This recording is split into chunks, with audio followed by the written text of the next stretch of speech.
જો આપણે ફરાળી થેપલા બનાવીએ છીએ એની માટે જે ફરાળી લોટ આવે છે લીધો છે, એમાં આપણે કોથમીર એડ કરશું,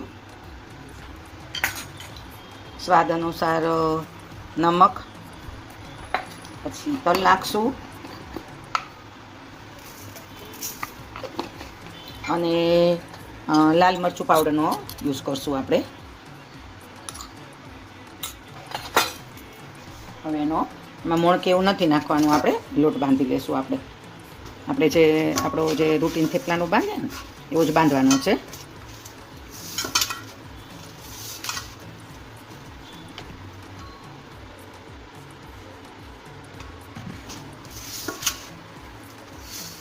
જો લોટ આપણો બંધાઈને રેડી થઈ ગયો છે. જે આપણે નોર્મલ આપણે થેપલા બનાવતા એને બાંધીએ એવો જ બાંધવાનો છે. અને હવે આપણે એને વણી લેશું.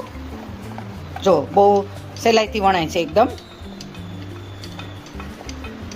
અને ખાવામાં ટેસ્ટી લાગે છે. અને સેજ લાલ મરચાંવાળા હોય એટલે આમ અપાસમાં મોળું મોળું ન લાગે.